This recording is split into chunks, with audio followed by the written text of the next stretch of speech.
ಅಖಾಡ ದಿನದಿಂದ ದಿನಕ್ಕೆ ರಂಗೇರ್ತಾ ಇದೆ. ಪ್ರಚಾರದ ಅಬ್ಬರದಲ್ಲಿ ಎಲ್ಲೆ ಮೀರಿ ಮಾತಾಡುವಂತಹ ಕೆಲಸ ನಾಯಕರಿಂದ ಆಗ್ತಾ ಇದೆ. ರವೀಂದ್ರ ಶ್ರೀಕಂಠಯ್ಯ ವರ್ಸಸ್ ಕಾಂಗ್ರೆಸ್ನ ಶಾಸಕ ಉದಯ್ ಅನ್ನುವಂತಹ ಪರಿಸ್ಥಿತಿ ನಿರ್ಮಾಣ ಆಗಿದೆ. ಮಂಡ್ಯದ ಜೆಡಿಎಸ್ನಲ್ಲಿ ಯಾರು ಗಂಡಸರಿರಲಿಲ್ವಾ ಅನ್ನುವಂತಹ ಪ್ರಶ್ನೆಗೆ ರವೀಂದ್ರ ಶ್ರೀಕಂಠಯ್ಯ ಕೌಂಟರ್ ಕೊಡುವಂತಹ ಸಂದರ್ಭದಲ್ಲಿ ಪದಬಳಕೆಯ ವಿಚಾರವೇ ಈಗ ಇಬ್ಬರ ನಡುವೆ ವಾಕ್ ಸಮರಕ್ಕೆ ಕಾರಣ ಆಗಿದೆ.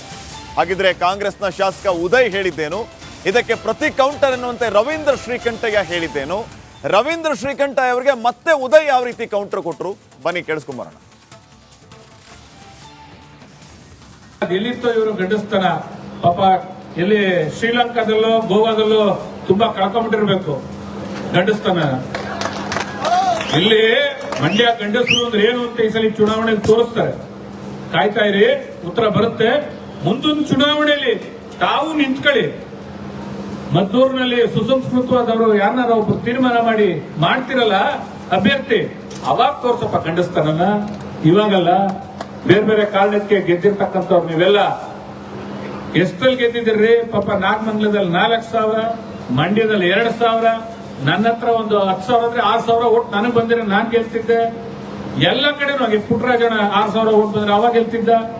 ಎಲ್ಲ ಇಷ್ಟಿಷ್ಟಲ್ಲಿ ಹತ್ತತ್ರದಲ್ಲಿ ಹೋಗಿದೆ. ಏನೇನ್ ಕಾರಣ? ಮುಸಲ್ಮಾನರನ್ನೆಲ್ಲ ಒಂದು ಮಾಡಿಸಿದ್ರಿ, ಇಲ್ಲ ಉಳಿಗಾಲ ಇಲ್ಲ ನಿಮ್ಗೆ ಅಂತ. ನಾಳೆ ಬೆಳಿಗ್ಗೆ ಮತ್ತೆ ಅವ್ರಿಗೆ ರಕ್ಷಣೆ ಕೊಡೋದೇ ಕುಮಾರಣ್ಣ. ಎಲ್ಲಾ ಸಮೂಹ ಸರಿಯಾಗಿ ಬದುಕಬೇಕು ಅಂತ ಕನ್ಸ್ಕೊಂಡಿರೋದೇ ದೇವೇಗೌಡರು.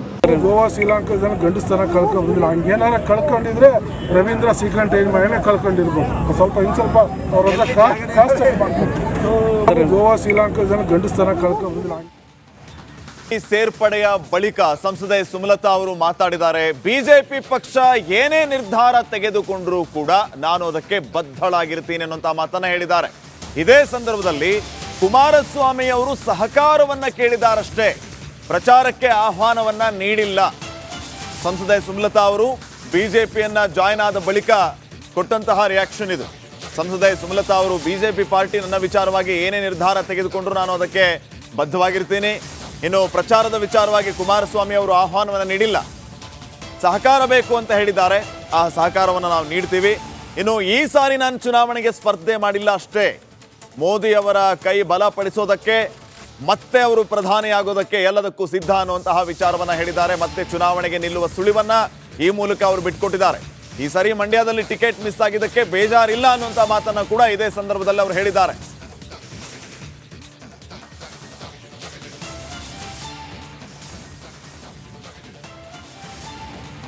ಇಲ್ಲ, ನನಗೆ ಈವರೆಗೂ ಆ ರೀತಿಯ ಆಹ್ವಾನ ಏನಿಲ್ಲ. ಸಹಕಾರ ಕೇಳಿದ್ದಾರೆ ಅವತ್ತಿನ ದಿನ ಮನೆಗೆ ಬಂದಾಗ. ಬಿಟ್ಟರೆ ಇನ್ನೇನಿದ್ರು ಪಕ್ಷದ ವತಿಯಿಂದ ನನಗೆ ಬರಬೇಕು, ಅವರೇ ಪ್ಲ್ಯಾನ್ ಮಾಡಿ ಕೊಡ್ತಾರೆ. ಆ ರೀತಿ ನಾನು ಎಲ್ಲಿ ಹೋಗಬೇಕು ಅನ್ನೋದು ಪಕ್ಷದಿಂದಲೇ ಆದೇಶ. ಮಂಡ್ಯದಲ್ಲಿ ಭಾರತೀಯ ಜನತಾ ಪಕ್ಷಕ್ಕೆ ಇನ್ನಷ್ಟು ಶಕ್ತಿ ತುಂಬೋ ಒಂದು ಅವಶ್ಯಕತೆ ಇದೆ.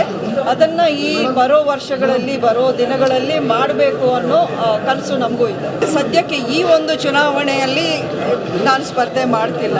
ಮುಂದಿನ ದಿನ ಈಗ ಪಾರ್ಟಿ ಮೆಂಬರ್ ಆಗಿರೋದ್ರಿಂದ ನನ್ನ ಸ್ವತಂತ್ರವಾಗಿ ನಾನು ತಗೊಳ್ಳೋ ನಿರ್ಧಾರ ಅಲ್ವಲ್ಲ, ಅವೆಲ್ಲ ಪಾರ್ಟಿನೇ ನೋಡ್ಕೊಳ್ತಾರೆ.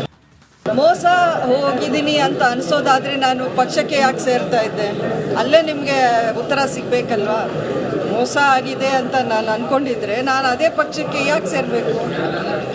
ನನಗೆ ನನ್ನ ಭವಿಷ್ಯಕ್ಕಿಂತ ಬೇರೆ ಬೇರೆ ಕನಸುಗಳು, ಬೇರೆ ಸಿದ್ಧಾಂತ, ಬೇರೆ ಒಂದು ನಿಲುವು ನನ್ನದಾಗಿದೆ. ಹಾಗಾಗಿ ಆ ನರೇಂದ್ರ ಮೋದಿ ಅವರ ಕನಸಿಗೆ ನಾವೆಲ್ಲರೂ ಕೈ ಜೋಡಿಸ್ಬೇಕು ಅನ್ನೋ ಆಸೆ ಇದೆ. ಅದಕ್ಕೆ ನಾನು ಇವತ್ತು ಭಾರತೀಯ ಜನತಾ ಪಕ್ಷಕ್ಕೆ ಸಂಪೂರ್ಣ